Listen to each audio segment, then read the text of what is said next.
Hi പ്രിയമുള്ള സുഹൃത്തുക്കളെ, വ്യവസായിയായ ബോബി ചെമ്മണ്ണൂരിന്റെ ബോച്ചേട്ടി നറുക്കെടുപ്പ് സർക്കാരിനെ കോടികളുടെ നഷ്ടത്തിലാക്കുന്നു എന്നും ഉടൻ തന്നെ കേസെടുക്കണമെന്നും ആവശ്യപ്പെട്ട് പോലീസ് മേധാവിക്ക് ലോട്ടറി വകുപ്പ് പരാതി നൽകി. ബോച്ചേട്ടി നറുക്കെടുപ്പ് അനധികൃതമാണ് എന്ന് ആരോപിച്ചിട്ടാണ് ലോട്ടറി വകുപ്പ് പോലീസ് മേധാവിക്ക് പരാതി നൽകിയിരിക്കുന്നത്. ബോച്ചെ നറുക്കെടുപ്പ് ലോട്ടറി നിയമങ്ങളുടെ ലംഘനമാണെന്നും നടപടി സ്വീകരിക്കണമെന്നും പോലീസ് മേധാവിക്ക് നൽകിയ പരാതിയിലൂടെ ലോട്ടറി ഡയറക്ടർ ആവശ്യപ്പെട്ടു. അതേസമയം ബോച്ചേട്ടി വിൽപ്പന നടത്തുന്ന ലോട്ടറി ഏജൻസിക്കെതിരെ നടപടി സ്വീകരിച്ചു. അടൂര് പന്നിവിഴ വാലത്ത് ഷിനോ കുഞ്ഞുമോന്റെ ഏജൻസിക്കെതിരെയാണ് നടപടി സ്വീകരിച്ചിരിക്കുന്നത്. ലോട്ടറി ഏജൻസിയുടെ ലൈസൻസ് സസ്പെൻഡ് ചെയ്തു.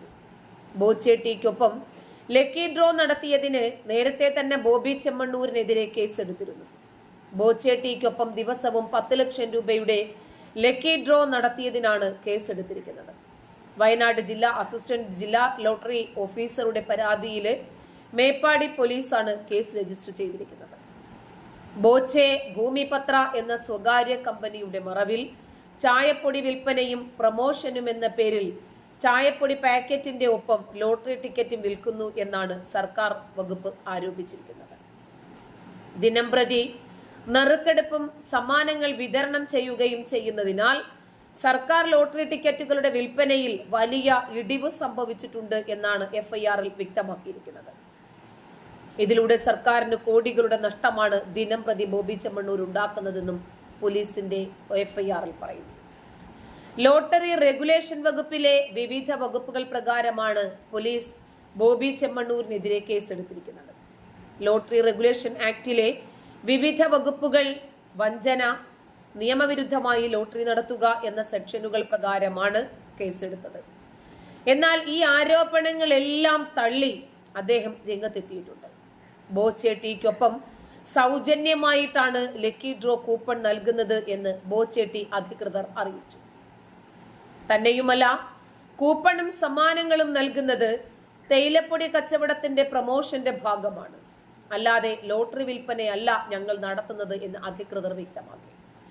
ഒട്ടേറെ വലിയ കമ്പനികൾ പ്രമോഷന്റെ ഭാഗമായി ഇങ്ങനെ നടത്താറുണ്ടെന്നും അതിന് സുപ്രീം കോടതിയുടെ അനുമതി ഉണ്ടെന്നും ബോച്ചേട്ടി അധികൃതർ വ്യക്തമാക്കി.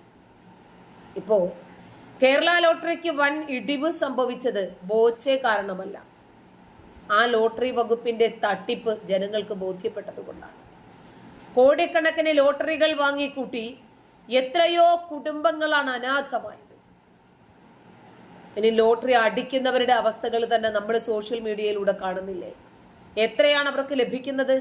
അതിന്റെ ടാക്സ് സർക്കാർ എത്രയാണ് ഈടാക്കുന്നത്? വർഷാവർഷം ടാക്സ് കൊടുക്കേണ്ടുന്ന ഒരു സാഹചര്യമില്ലേ? അത് എത്ര വലിച്ചു വിളുത്തുമാണ് ഇവർ കൊടുക്കുന്നത്?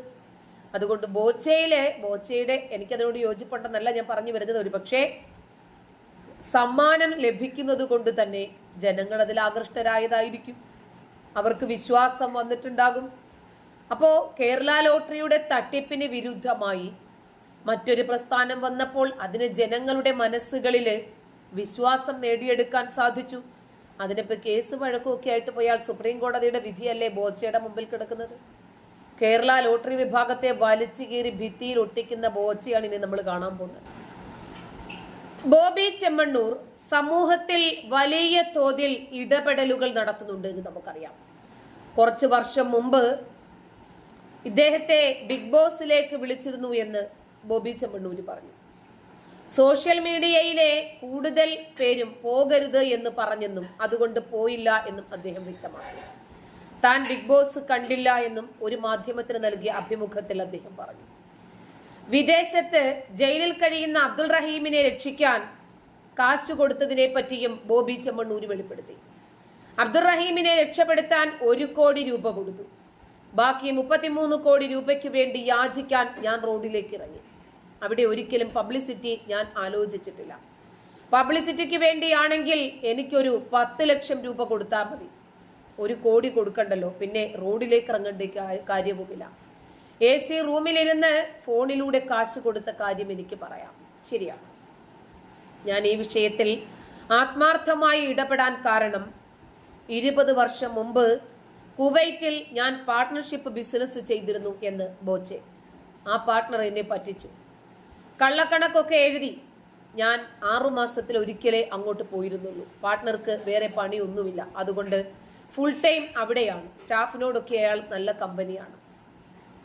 കള്ളക്കണക്ക് എഴുതിയത് ഞാൻ പിടിച്ചു. ഉന്തും തള്ളുമൊക്കെയായി. അയാൾ അവിടെ വർഷങ്ങളായി ഉള്ളയാളാണ്. പോലീസ് സ്വാധീനം ഉപയോഗിച്ച് എനിക്കെതിരെ കള്ളപ്പരാതി നൽകി. ചെയ്യാത്ത കുറ്റത്തിന് ഒരു ദിവസം ഞാൻ പോലീസ് സ്റ്റേഷനിൽ ഇരുന്നു. ഒരു ദിവസമാണെങ്കിലും അവിടെ ഇരുന്നപ്പോൾ എനിക്ക് ഭയങ്കര വേദനയായിരുന്നു. ചെയ്യാത്ത കുറ്റത്തിന് പോയിരിക്കുമ്പോൾ ഭയങ്കര വേദനയാണ്. ഒരാളെ കൊന്നിട്ടാണെങ്കിൽ 25 വർഷം പോയിരുന്നാലും എനിക്കൊന്നും തോന്നില്ല, കാരണം ഞാൻ ചെയ്തതാണ്. 1000 കുറ്റവാളികൾ രക്ഷപ്പെട്ടാലും ഒരു നിരപരാധി പോലും ശിക്ഷിക്കപ്പെടരുത്. ആ വേദന ഭയങ്കരമാണ്. അപ്പോൾ ഞാൻ ആലോചിച്ചു, അബ്ദുറഹീം നിരപരാധിയാണെങ്കിൽ ഒരു ദിവസമല്ല 18 വർഷമായി ജയിലിലാണ്. ഓരോ ദിവസവും അയാൾ കാണുന്നത് തൂക്കുകയറാണ്. വളരെ ആത്മാർത്ഥമായി ഇറങ്ങി അദ്ദേഹത്തെ രക്ഷിക്കാൻ തീരുമാനിച്ചു. അവസാനം 9 കോടിയിലധികം കുറവ് വന്നു. 2 ദിവസമേ മുന്നിലുള്ളൂ. അങ്ങനെയാണെങ്കിൽ ഞാൻ ആ 9 കോടി ഇടാം. കാരണം ബോച്ചെ ഇറങ്ങിയിട്ട് തിരിച്ചു കയറുന്ന പ്രശ്നമില്ല. പക്ഷേ ആ 2 ദിവസം കൊണ്ട് അത്രയും കിട്ടി, ബോബി ചെമ്മണ്ണൂർ വ്യക്തമാക്കി. പണ്ട് സൗദി ജയിലിൽ നിന്നൊരു മലയാളിയെ രക്ഷപ്പെടുത്താൻ സഹായിച്ചതിനെ പറ്റിയും ബോബി ചെമ്മണ്ണൂർ വെളിപ്പെടുത്തി. സൗദി ജയിലിൽ നിന്ന് എനിക്കൊരു ഫോൺ കോൾ വന്നു. കുറച്ച് വർഷങ്ങൾക്ക് മുമ്പാണ്. ആ വ്യക്തി ഗേൾഫ്രണ്ടിനെ തള്ളിയെന്നോ അടിച്ചെന്നോ ആ പെൺകുട്ടി തലയടിച്ചു മരിച്ചു എന്നാണ് കേസ്. Philippines ആണത്രേ girlfriend. ചെറുക്കൻ മലയാളിയാണ്. ഫോൺ വന്നു. അതിനെപ്പറ്റി ഒരു പത്രത്തിലും വാർത്ത വന്നിരുന്നു. തൂക്കിക്കൊല്ലാൻ വിധിച്ചതാണ്. അന്ന് 2 കോടിയോ മറ്റോ ആണ് ചോദിച്ചത്. ഞാൻ 1 ലക്ഷം രൂപ കൊടുത്തു. 20 അല്ലെങ്കിൽ 15 വർഷം മുമ്പാണ് ആ പത്രം നന്നായി അത് കവർ ചെയ്തു. വ്യത്യസ്ത മതക്കാരനാണ് അതും. ഞാൻ 1 ലക്ഷം രൂപ കൊടുത്തതോടെ അത് പ്രസ്റ്റീജ് ഇഷ്യൂ ആയി. പലരും പിന്നെ ഫണ്ട് ഇട്ടു. അത് നടന്നു. ഈ ചെക്കന്റെ അച്ഛൻ എൻ്റെ അടുത്ത് വന്ന്, മോനെ വളരെ സന്തോഷമുണ്ടെന്നും അവൻ എത്തിയാൽ വിമാനത്താവളത്തിൽ നിന്ന് നേരെ അങ്ങോട്ട് വരുമെന്നും പറഞ്ഞാണ് പോയത്. രാഷ്ട്രീയക്കാരൊക്കെ ഇടപെട്ടു. ജീവനാംശ സംഖ്യ കുറയ്ക്കാനൊക്കെ ശ്രമിച്ചു. ആളെ രക്ഷിച്ചു. നാട്ടിൽ വന്നു. പിന്നെ ഒരു ദിവസം ഈ കാർന്നൂര് വന്ന് കരയുന്നു, മോനെ അവനെ രക്ഷിക്കാൻ പാടില്ലായിരുന്നു എന്ന്. സ്വന്തം തന്തയാണ് പറയുന്നത്. അവൻ കള്ളനാണെന്നും വിമാനത്താവളത്തിൽ നിന്ന് ഇങ്ങോട്ട് കൊണ്ടുവരാൻ ശ്രമിച്ചപ്പോൾ അവൻ ഫ്രണ്ട്സിനൊപ്പം കള്ളു കുടിക്കാൻ പോയെന്നും ഈ കാർന്നൂര് പറഞ്ഞു എന്ന് ബോബി. 2 ദിവസം വിളിച്ചിട്ടും അവൻ വരുന്നില്ല. അവൻ അടിച്ചു പൊളിച്ച് ഫ്രണ്ട്സുമായി നടക്കുവാണ്. ഇത്രയും നന്ദിയില്ലാത്ത മോൻ എനിക്ക് ഉണ്ടായിപ്പോയല്ലോ എന്നും അവൻ മിക്കവാറും ആ പെണ്ണിനെ മനഃപൂർവ്വം കൊന്നതായിരിക്കുമെന്നും തന്ത പറഞ്ഞു. ഞാനിതൊന്നും പ്രതീക്ഷിക്കുന്നില്ലെന്നും എനിക്ക് പറ്റാവുന്ന കാര്യം ചെയ്തതിൽ സന്തോഷമുണ്ടെന്നും ഞാൻ അദ്ദേഹത്തോട് പറഞ്ഞെന്നും ബോച്ചെ പറഞ്ഞു. ബോച്ചെ അദ്ദേഹത്തിന്റെ ആത്മസംതൃപ്തിക്ക് വേണ്ടിയും അദ്ദേഹത്തിന് ശരി എന്ന് തോന്നുന്ന വസ്തുതകളുമാണ് ചെയ്യുന്നത്. ഇപ്പോൾ ലോട്ടറി ബിസിനസ്സുമായി ബന്ധപ്പെട്ട് ഒരു കാരണവശാലും സർക്കാരിന് ബോച്ചെ ഒന്നും ചെയ്യാൻ കഴിയില്ല. നമ്മള് ബോച്ചെ കുടുങ്ങുമെന്നൊക്കെയാണ് ആദ്യം വന്ന വാർത്തകൾ. ബോച്ചയെ സർക്കാർ കൊടുക്കും. അബ്ദുറഹീമിനെ രക്ഷപ്പെടുത്താൻ വേണ്ടി ഇറങ്ങിയിട്ട് ബോച്ചയ്ക്ക് എന്തോ പബ്ലിസിറ്റി എന്നൊക്കെയുള്ള രൂപത്തിൽ ഞാനടക്കം പറഞ്ഞിട്ടുണ്ട്. പക്ഷേ ബോച്ചെ എന്ന നിഷ്കളങ്കനായ മനുഷ്യൻ, അയാൾ തട്ടിപ്പുകാരനാണ്, വെട്ടിപ്പുകാരനാണ് എന്നൊക്കെ പറയുന്നുണ്ട്. നമ്മുടെ നാട്ടിൽ അങ്ങനെയാ. ഒരുപക്ഷെ ബോച്ചെ മുന്നിട്ട് ഇറങ്ങിയിട്ടില്ലായിരുന്നെങ്കിൽ റഹീമിന്റെ വിഷയം ഒരിക്കലും ചർച്ച ചെയ്യപ്പെടാതെ പോകുമായിരുന്നില്ലേ. നന്ദി.